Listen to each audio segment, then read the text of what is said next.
Hey everybody, welcome to this video. I'm Laura123 and this is going to be a book haul video. I've got lots of books here in front of me that I'm going to be showing you, and some of them are brand new from either shops or online like eBay, Amazon. Some are from the library and some are second-hand from charity shops, or as you say in America, thrift shops. So yeah, I'm really excited to show you the books that I've got. And I'm filming this video in my garden because it's quite bright and sunny today. It's very cold, but it's bright and sunny. And to be honest, I just get bored of like always filming inside the house. I just felt like kind of filming outdoors. So anyway, yeah, I'm in my garden. And I've got my new jumper on, which I love. It's like a mustardy yellow colour.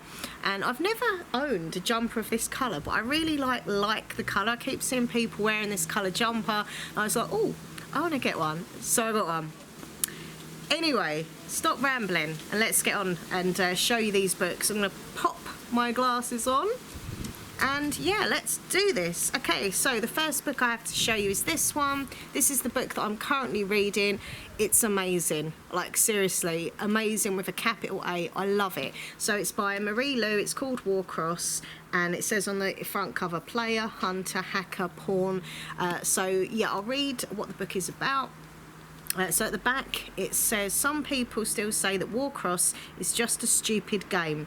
Others say it's a revolution. Tonight I can join in with everyone else, put on my glasses and watch magic happen. So yeah, a lot of like kind of gaming themed and hacking and just it's so like adrenaline filled and exciting. I'm really enjoying it. So it says here, it says, for the millions who log in every day, Warcross isn't just a game, it's a way of life. Teenage hacker Emma Chen works as a bounty hunter, tracking down Warcross players who bet on the game illegally. But the bounty hunting world is a competitive one, and survival has not been easy. Struggling to make ends meet, Amika takes a risk and hacks into the opening games of the Warcross Championships, accidentally glitching herself into the action. Now an overnight sensation, Amika is whisked off to Tokyo to meet the game's creator, the elusive young billionaire Haido Tanaka, I think that's how you say it. He needs a spy in this year's tournament to help uncover a security problem, and he wants Amika for the job. Thrust into a world of fame and fortune that she's only dreamed of, Amika's investigation soon uncovers a sinister plot which could shatter the entire Warcross empire. So yeah, I mean, it's not the type of story that I would normally read, but I love it. I mean, I'm not like a gamer or anything. My fiance Nathan is a gamer, but I'm not. Well, I play a bit like Mario Kart, that's kind of where it ends, but I'm really loving it. It's really good and it just feels so real and I'm loving it so much. So go and check out Warcross, it's brilliant. So that's that one. Also, because this is by Marie Lu, I've also got this trilogy set here, and I've got this from The Works. They do brilliant like box sets and things like that of books. So well, they do a bit of everything. I love The Works. But yeah, look, this is like a trilogy I've got. I can't remember how much I paid for it, but it was quite cheap. So there's Legend, and it says Champion, a Legend novel, and Prodigy. So I don't know if I'm going to like these or not, but I'll give it a go because I really like her writing style. And as I say, if I'm shopping and I see box sets, you know, really cheap, I'm going to buy them. So I'll read the first one because I don't want to like read the second two in case it kind of, you know, ruins anything for me. So I think Legend is the first one. Yeah, here we go. Legend is the first in an epic trilogy. Well, that's good. Okay. So, Los Angeles, California, Republic of America. He is Day, the boy who walks in the light. She is June, the girl who seeks her brother's killer. On the run and undercover, they meet by chance. Irresistibly drawn together, neither knows the other's past, but Day murdered June's brother, and she has sworn to avenge his death. So there we go. I think this sounds really cool, actually. So yeah, I've got that, and yeah, as I say, it's worth looking in The Works if you are in England, because they do have some great book box sets at very good prices. Okay, so the next book I got on eBay. Love this front cover so much. Check it out. My favourite colours, pink and black. So it's called Kill the Boy Band, and it's by, I hope I pronounce this properly, Goldie Moldavsky. Anyway, so yeah, Kill the Boy Band. Love the front cover. It says we love them to death. Sold out. I don't know. It just really looks a cool cover. So on the back it says, fangirls get a bad rep. People say we're weird, hysterical, obsessed, but they don't understand. Just because we're fangirls doesn't mean we're crazy. It's important you know that, because everything I'm about to tell you is going to seem, well, crazy. Oh, it just sounds so good. I think they like kidnap someone in a boy band or something, but I've always been a fan of like bands. I've always been a bit of a fangirl, you know, and I just think it looks awesome. So yeah, got that. Also, I have this book here, which I got from the charity shop. So this is called The Boy in the Burning House by Tim Wynne Jones. Really cool, like, spooky cover. Like, the house looks like it's on fire and there's like a demon or something coming out of it. And I like the trees. I just think it looked a cool cover. And they say you shouldn't judge a book by its cover, but I kind of do. Like, if I think a book looks nice, then I want to kind of pick it up, see what it's about. So yeah, apparently this was shortlisted for the Guardian Children's Fiction Prize. So let me read what it's about. It says, somebody was trying to blackmail father. She didn't expect it would be easy to find proof, and no one was going to believe her without it. So she searched when and where she could and watched and listened. Ruth Rose is the wild and troubled stepdaughter of the local preacher, Father Fisher. She thinks she knows the truth behind the sudden disappearance of Jim Hawkins' father, but Jim doesn't want to believe her crazy theories. He'd rather carry on slowly rebuilding his life in peace. Eventually, Ruth Rose's burning conviction sparks in Jim an equally fierce determination to root out the truth, no matter how painful. And when they start to uncover a web of guilt and deceit, he realises just how dangerous Father Fisher is. So yeah, it's definitely like got a creepy vibe to it. And it says at the back here, this classy teenage thriller really gets the heart pumping. By the way, I am 38 years old, okay, or 38 years young, however you want to say it, but I do love young adult books. You know, I don't think there should be like an age on a book. You can read any book at any age and enjoy it, do you know what I mean? So I do read a lot of young adult books. Okay, so the next book I've got isn't actually a book that I'm just going to like sit and read as a story. It's not a fictional book. That's my normal kind of thing. But it's a kind of, basically, it's a book of quotes, right, by the awesome, the amazing, the wonderful Winston Churchill. Very proud of Winston and what he did. And I think he's an awesome character. I'm not saying he's perfect by what I've read about him and seen documentaries on him. But he was very British and, you know, he just had that kind of, you know, personality that, you know, you either liked or hated him, but you had respect for him. And I found this in a charity shop, and it's called The Wicked Wit of Winston Churchill, and it's just like lots of quotes that he's made, and some of them are so nasty, but like they're so funny, and some of them like really make you think. Some of them are positive, and I just think he's really funny, and it really, as I say, it really makes you think. I'm going to just turn to like a random page here. One of the things he said someone looked like a llama who had been shocked in a bath. And I don't know why, I just thought it was really funny. I'm just going to turn to like random quotes. So let's have a look, I don't know. This is everything, by the way, all these quotes are what Winston Churchill said over the years, okay? When I was called upon to be Prime Minister, now nearly 2 years ago, there were not many applicants for the job. And since then, perhaps the market has improved.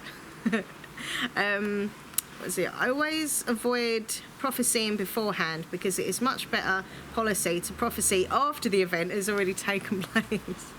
I know this, maybe you don't find this funny, but I think this is really cool. And I love reading quotes, and I've got a lot of respect for the one and only Winston Churchill, so I got that. Okay, next up, I've got this spooky book here. This is such a weird looking book. It looks like a catalogue, like an IKEA catalogue, or any other shop similar to IKEA. don't want to get in trouble. But yeah, it's called Horace Store, and it's by Gracie Hendricks. Now, I recently read a book by Gracie Hendricks called My Best Friend's Exorcism, and that was so damn good. Really creepy, really freaky, but I loved it. It was really good. So if you look at the cover here, this side is all like, yeah, lovely, and then you turn it around, whoa, spooky. But it literally looks like a catalogue. It's really weird. It's even got like a map of like the shop, and it's got like an order form in it and stuff like that. It's really weird. It's going to be weird to read because it does just look like a catalogue, but it's not, obviously. Because like the other book he did, My Best Friend's Exorcism, that I read, that was made to look like an old video, like VHS video case. So I kind of like the fact that he mixes like a weird kind of art look with a book. I think it's cool. It makes it kind of stand out, you know, on the bookshelf. So basically this book, I'll read it to you. Something strange is happening at the Orsk Furniture Superstore in Cleveland, Ohio. Every morning, employees arrive to find broken bookshelves, shattered glands, water goblets, and smashed wardrobes. Sales are down, security cameras reveal nothing, and the store managers are panicking. To unravel the mystery, 3 employees volunteer to work a 9-hour dusk till dawn shift in the dead of night. They'll patrol the empty showroom floor, investigate strange sights and sounds, and encounter horrors that defy the imagination. So basically this is a traditional haunted house story, but it's set in a completely like, you know, contemporary setting. It's designed to retain its luster and natural appearance for a lifetime of use. So it's basically like a ghost hunt that happens in the store. I think this sounds great. I love all like paranormal, and yeah, I've got a good feeling about this. I think this is going to be really good. Okay, next up I have this little book here, and I say little because look how little it is. This would take me like a day, I think, to read this, or maybe a few hours actually. I'm quite a fast reader.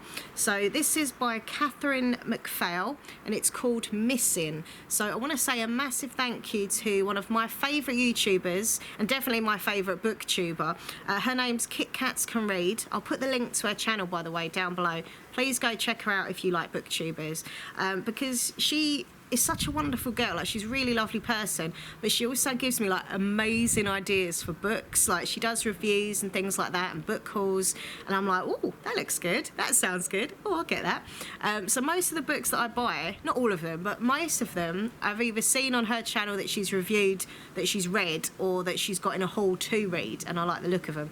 So thank you, Kit Kats Can Read. And this is one that she'd been speaking about recently, and it just sounded so freaking awesome. I had to get it. So I got it on eBay. It was like £2, I think I paid, bargain. So basically it says here, I read the back, Maxine's parents have had to do perhaps the worst possible thing, confirm the identity of her brother Derek by the clothes he was wearing when he disappeared. So the brother who was simply missing is now officially dead. But then the worst possible thing really happens. Maxine picks up the telephone to hear somebody saying that he's her brother, he's Derek. She can hardly believe her ears. Has Derek come back from the dead? Is someone playing a sick joke? But who on earth would be so cruel? So I know it's obviously a thriller, but I'm kind of thinking, is it going to go down like a paranormal kind of path, or is it not paranormal and it's just a thriller? I don't know. And the great thing about her book reviews that she does, Kit Kats Can Read, she doesn't give like the spoilers away, and if she does, she always like tells you. But so I don't know if this has a paranormal thing to it or not. I hope it does, but I don't know if it will. So yeah, I've got that. I love her lingo. I love her lingo. I love her intro that she does. At the beginning of each video it goes, Kit Kat Can Read. Meow. Yeah. But what booktubers do you watch? Tell me what booktubers. Like, is there anyone that you recommend that does really good booktube related videos? Let me know. Comment down below, because I always like finding out about new booktubers, you know, finding out about new books, things like that. And I just think I like interacting and watching other people who are as passionate about books as I am. Do you know what I mean? Okay, so the next book is this one. As you can see on the front cover, it has a very cute dog on it, and it's called Claude's Christmas Adventure by Sophie Pembroke. this isn't the type of book that I would normally pick up, I ain't gonna lie to you, but the reason why is I was in the library and they've got this section, right, as you go in with all like Christmas themed books, because obviously it's Christmas soon, and I just saw him. Like, there was all these like Christmas romance books and things like that, and there was this little cute dog face sitting there with his little Santa outfit on, and I just picked it up. It says he's home alone and I can't talk today. He's home alone and free to roam. So yeah, it says he's lovable, big-eared, he's never far from his bowl. Meet Claude, the French bulldog who will chew your shoes but warm your heart this Christmas. It's a heartwarming and uplifting tale, the perfect festive mix of Alfie, the doorstep cat, and Home Alone. Well, I've seen Home Alone, but I've never read Alfie, the doorstep cat. But I just think it sounds really cute and funny, and I'm going to save this till Christmas Day. So you know, everyone, that on Christmas Day I'll be sitting there after I've had my Christmas dinner and I'm all filled up with a bellyache. I'll just be reading Claude's Christmas Adventure. So there we go. I've lost all my rep that I had, my cool rep. Not that I had a cool rep, but if I had one, I've just lost it. Anyway, moving on to the next book. Look at this gorgeous cover. Whoa. Whoa. I just think it's a work of art. It's so beautiful. And there's actually illustrations inside as well. Really lovely, like, artwork. I love art. I really do. I just love looking at drawings and paintings and just art. I just love art. So this book is by Joanne M. Harris, and it's called A Pocketful of Crows. So it's a hardback, and I got this from the library. I'd never heard of this book, but it was in like the new recommended section, and I was just drawn to that cover because I thought it just looked really nice and just wow. So yeah, it looks like it's kind of like a fairy tale, with a modern twist. So it says, love made her a prisoner, revenge will set her free. A modern fairy tale of love, loss and revenge. This is a perfect modern classic. So as I say, also it's got like lots of beautiful illustrations inside. And if I do like the book once I've read it, I could be tempted to like buy it for myself just because it looks so nice and I'd like it on my bookcase. Look, it's all shiny and black and gold, and oh, it's just beautiful. I love books. I love books so much. Okay, so next up, I have this one here by Richard Madeley, and it's called The Way You Look Tonight. I got this in a charity shop for like £1 bargain. So basically, I used to have confession time. I used to have a major crush on Richard Madeley, and if you don't know who Richard Madeley is, he was, well, he still is a presenter and an author and a journalist kind of thing, and he and his wife Judy Finnegan, they used to host a show called This Morning, and I literally used to watch it all the time. I love them too, and I've read some of Judy's books, which were okay, but I read a book by Richard Madeley called The Night Book, I think it was called, and it was so good. Like, I really enjoyed it, and when I saw that he'd done another book, I just wanted to check it out because I really like his writing style, and I just really like Richard Madeley. Like, some people in England just don't like him, but I just think he's a really nice guy and he says what he thinks, and I like that in people. So it says at the back, an absolute monster, a true psychopath, charming on the outside, empty and cold as ice on the inside. Not until she was 16 did Stella Arnold learn the full truth about her father, how handsome, charming James turned out to be a cold-blooded extortionist, racketeer and a killer. Knowing now what he is capable of, always fascinated by the dark backwaters of the human psyche, Stella pursues a degree in psychology. A doctorate in a top American university beckons the chance to delve further into the mind of a psychopath and to ascertain if such tendencies can be inherited. So she wants to find out if she's going to be like her dad. Daddy! In the late summer of 1962, Stella is on a plane to Boston. Bright, beautiful and fashionably English, she dazzles everyone she meets. Invited to Martha's Vineyard to a barbecue in the company of JFK and Jackie Kennedy, no less.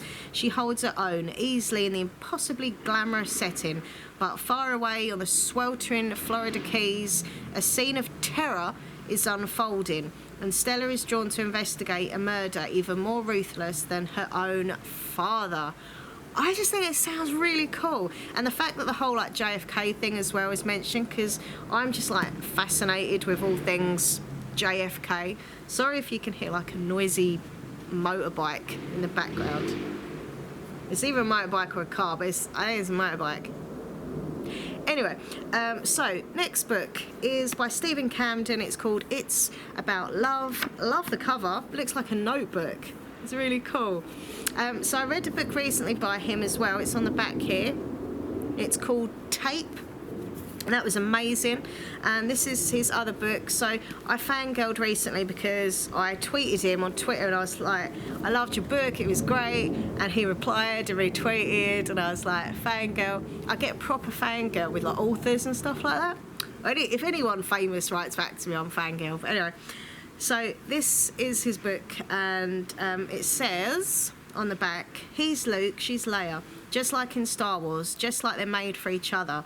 Only this isn't a film, this is real life. This is where monsters from the past come back to take revenge. This is where you are sometimes the monster, and where the things we build to protect us can end up doing the most harm. So it sounds really good. About new beginnings, family, revenge, about love. So I'm very looking forward to read that book, because as I say, the other book he did, Tape, was just amazing. He's got a very unique writing style that I really loved. Next book here I also got in a charity shop. This is called Orphan X by Greg Hurwitz. So this isn't my normal kind of book, but I have read kind of books like this. I loved American Assassins, so yeah, Orphan X. It says on the back, do you need my help? It was the first question he asked. They called him when they had nowhere else to turn. As a boy, Evan Smoak was taken from an orphanage, raised and trained in a top-secret program. He was sent to bad places to do things the government denied ever happened. Then he broke with the program, using what he'd learned to vanish. And now he helps the desperate and deserving, but someone is on his tail. Someone who knows his past and believes that the boy once known as Orphan X must die. Ooh.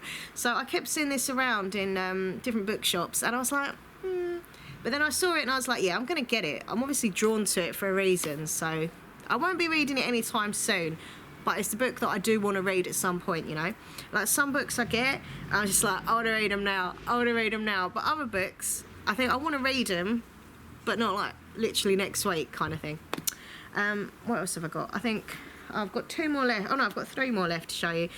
So this one, I want to say a massive thank you to the lovely Guy Fraser Sampson. He sent me this. He's the author of this book.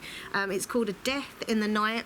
And yeah, he basically is such a nice person. He's a wonderful author.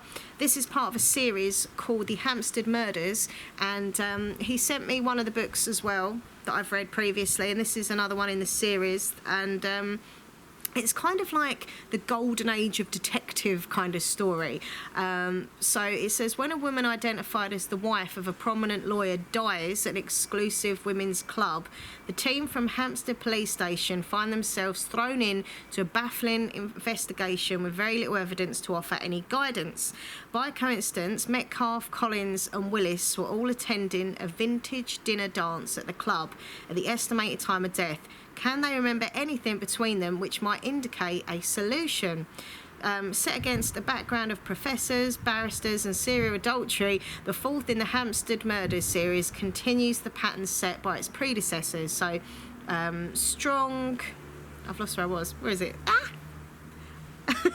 I hate that when I'm reading. I forget where I am. Hold on.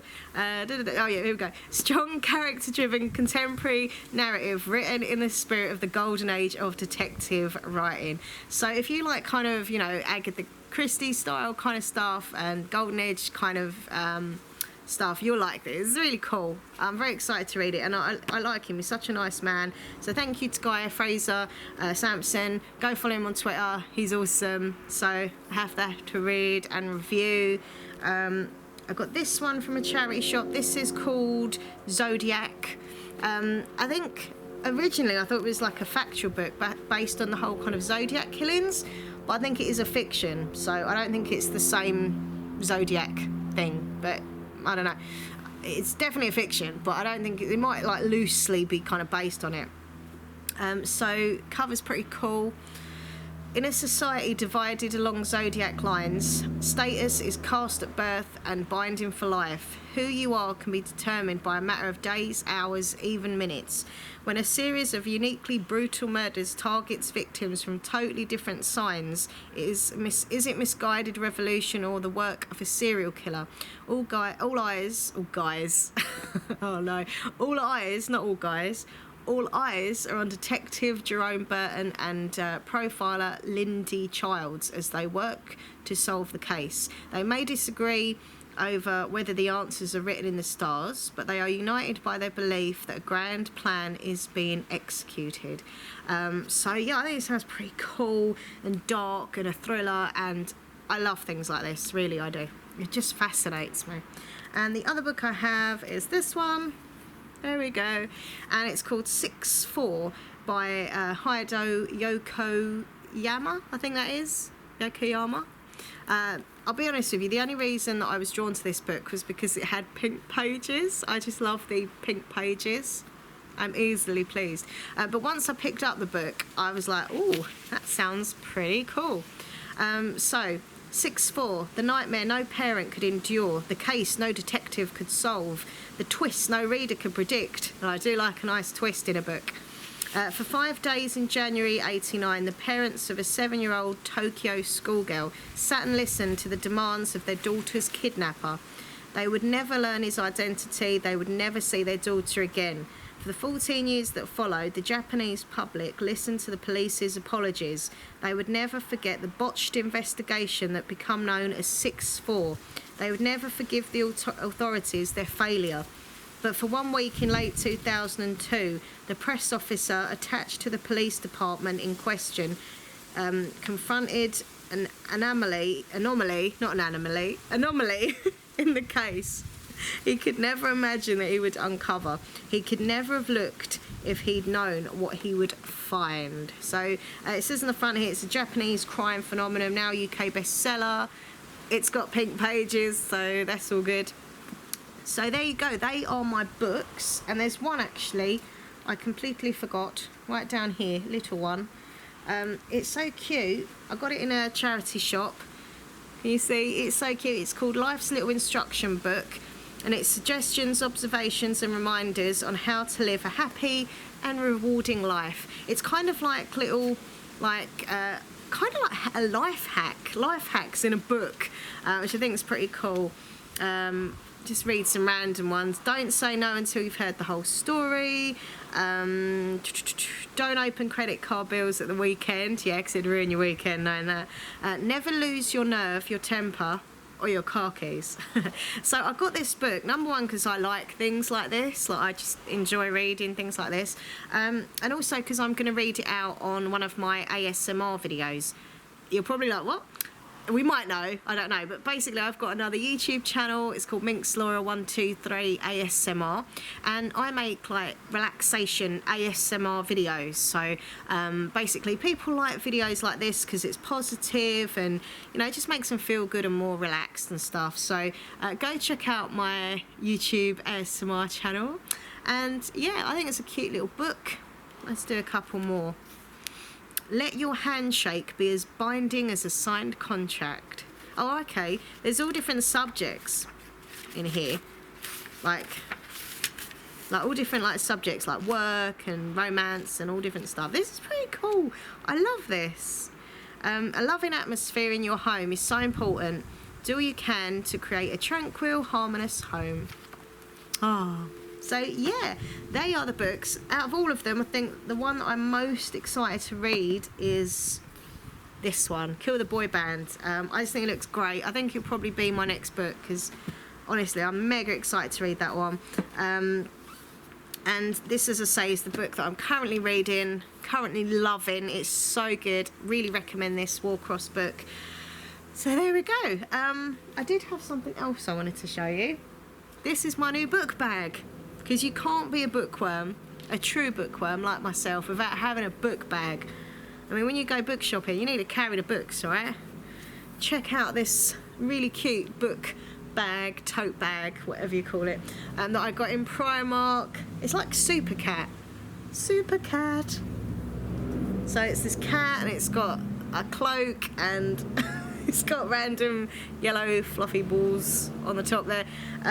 I saw it, I loved it, and yeah, I just thought I'd show that to you. Anyway, so that's the end of the video. Please click like, comment, subscribe to my channel. Don't forget, tell me if you want to recommend any booktubers out there that I would like. So noisy. Maybe this is why I don't film outside, because it's really noisy out here. But yeah, let me know if there's any other booktubers you recommend, and tell me what books you're reading at the moment. You know, what books are you loving, or if you read something recently you just didn't really like. Let's just chat about books, because books are cool. And I like talking about them. Anyway, take care of yourselves. Don't forget Twitter at minxlaura123, Instagram minxlaura123, and Facebook minx.laura.5. Okay, everyone, take care. I'll see you all soon.